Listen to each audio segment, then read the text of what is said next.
தீய குணங்கள் இருக்கிறது இயல்பு.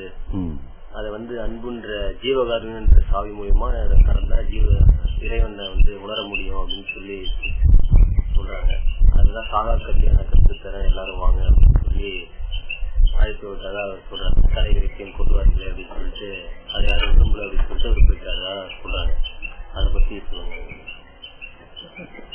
எல்லாருலயுமே ஒவ்வொருத்தரும் அவங்கவுங்களுக்குன்னு சொல்லி ஏதோ ஒரு கான்செப்ட்ல அவங்க இல்ல அந்த தாட்ன்றது அந்த எண்ணங்கள் அடிப்படையில இயல்பாவே மனிதனுக்கு படைக்கப்பட்டிருக்குன்னு சொல்லி அவர் சொல்றாரு.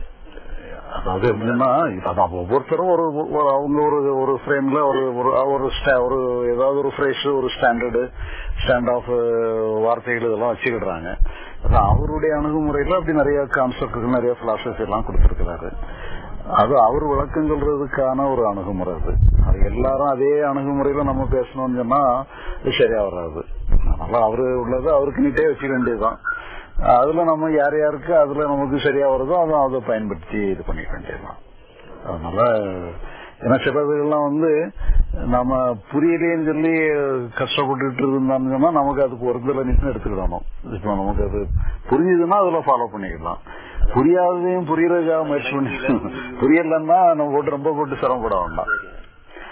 இது எனக்கெல்லாம் நான் ஆரம்ப காலத்துல எனக்கு ஆன்மீகத்துல ஈடுபாடு வரும்பொழுது ஆன்மீகம் தெரிஞ்சுக்கிடணும்னு சொல்லி பார்த்தோம்னு சொல்லி சொன்னா அப்ப அந்த நேரத்துல இந்த ஆன்மீக நூல்கள் எல்லாமே இந்த ஷெட்யூல் வடிவில தான் இருக்கும். இந்த ஷெட்யூல் வடிவில் உள்ள நூல்களை படிச்சோம்னு சொன்னா அவங்க என்ன சொல்றாங்கன்னுட்டே புரியாது. சிலதெல்லாம் ஒரு நேரத்துக்கு ஒரு அர்த்தம் சொல்ற மாதிரி ஆயிரும். ஒரு ஆளுக்கு ஒரு அர்த்தம் சொல்லுவாங்க. அதனால போட்டு அந்த குழப்பமே வேண்டாம்னு சொல்லி அந்த செய்யுள்களே விட்டுட்டு ஒரு உரைநடையில யாராவது சொல்றாங்களா அதை படிச்சுக்கிடுவோம்னு சொல்லி அப்படி வந்தது. அதனால சில இதுகள்லாம் நமக்கு அப்படி இது பண்றதுலயுமே நிறைய நமக்கு ஏற்றுக்கிடக்கூடிய ஒரு இது நமக்கு நீங்க யாராவது ஒரு இதை படிச்சீங்கன்னா உங்களுக்கு ஏற்புடையதா சில கருத்துக்கள் இருக்கும். புக்கை மட்டும் கோயில் திரையை போட்டு விளக்கமாவே ஒரு செஞ்சு சொல்றாங்க. சொன்னாலும் எல்லாருக்கும் அதுல நிக்கல பாத்தீங்க. இப்ப எல்லாருமே அவர் சொல்றது மட்டும்தான் உண்மைன்னு சொல்லி சொன்னா யாரும் போகல. எல்லாருமே அந்த கான்செப்டை தவிர வேற எந்த கான்செப்டும் போக மாட்டாங்க.